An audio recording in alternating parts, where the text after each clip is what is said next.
Hi, prayer partners. We're still going on in 3 John, verses 1 through 4. It says there, the elder to the well-beloved Gaius, whom I love in the truth. Beloved, I wish above all things that you may prosper and be in health, even as your soul prospers. I told you a couple of weeks ago that word wish there, King James translates it wish. Some of the more modern translations, John says, my prayer for you.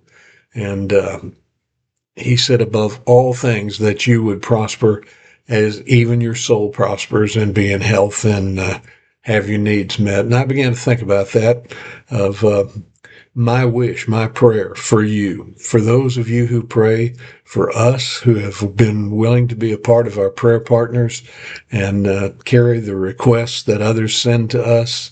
And thank you for your faithfulness. And my prayer for you, you remember a couple of weeks ago, I said that my wish for you is faith, that mountain-moving, risk-taking, death-defying faith, to be able to follow God no matter where he leads you. And then the second week, we talked about financial freedom, not just getting out of debt, but seeking God for your supply of everything you need and an ability to follow him wherever he leads you and to trust him to meet your needs. And this week, I want to talk specifically to young people. We've got some young folks that are on our prayer partners list, but mainly to parents and grandparents today. My wish for the young folks is for purity, that they would honor the Lord by honoring what his word says about relations with those of the opposite sex. My wish for young people is that they would stay pure until their wedding night. And I'm praying for parents and grandparents, and my prayer for them, my wish for them, is that they would give their young people in their life, whether it's a child, a grandchild, maybe it's a niece or a nephew, somebody you're close to. But my prayer is that adults would give young people reasons to stay pure. You don't have to look very far or very long. Turn on a TV, radio, internet, handheld stuff on the telephone. The world is giving our young people plenty of reasons and opportunities not to stay pure. And I'm praying that you would give the young people in your life reasons to stay pure. I remember when our daughter turned 13, it was a big issue to me. I was concerned. And how do you encourage young people to stay true to the faith, to the Lord, to themselves, to their future spouse?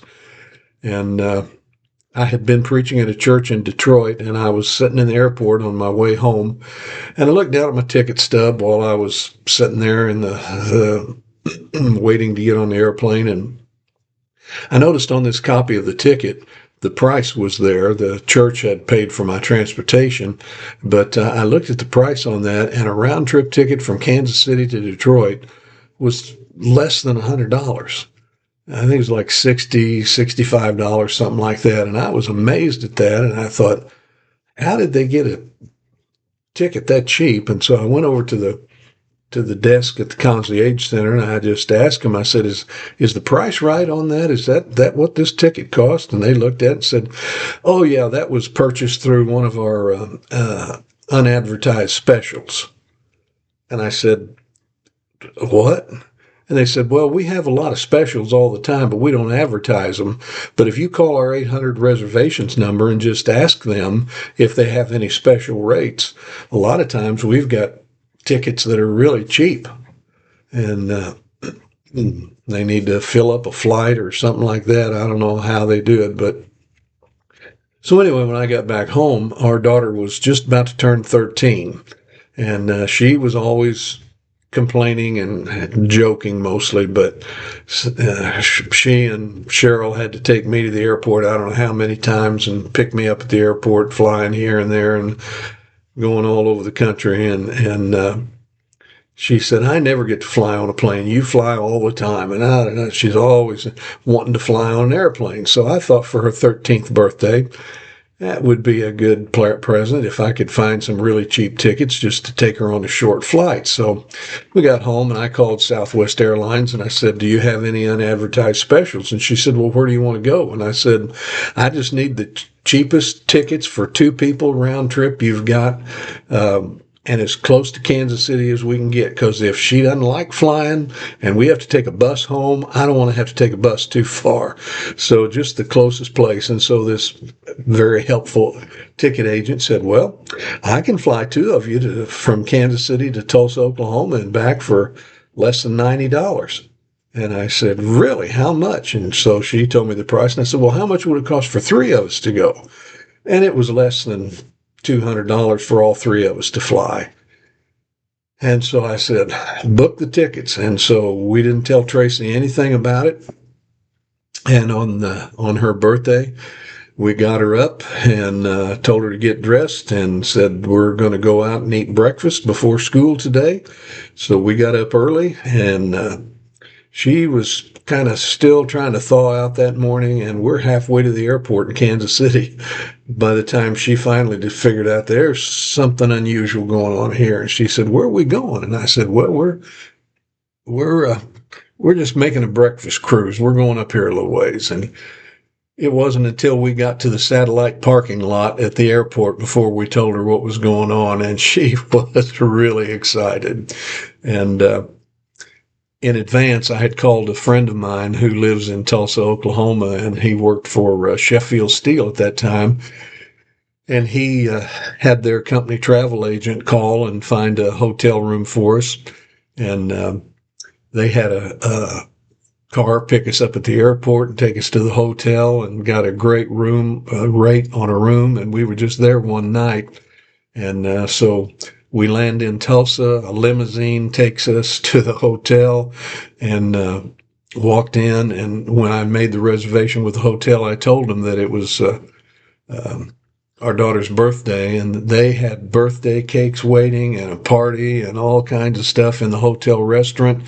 Had a restaurant right there in the hotel. We didn't even have to get a taxi to go anywhere to eat, and just had a wonderful, wonderful time. So when we went to dinner that night, I had found a little necklace that had a key on it. The pendant was a key, and it said Jesus on that key. And so we wrapped it up in a package and went to dinner that night. Told Tracy, you can order anything you want to on the menu. It's your birthday, so get whatever you want. So then after dinner, we're sitting there at the table in the restaurant, and Cheryl took that little package out of her purse, had it all wrapped up, and set it on the table in front of her, and said, happy birthday, but I want to explain something to you before you open that present. And she said, okay. And I said, that present is not yours.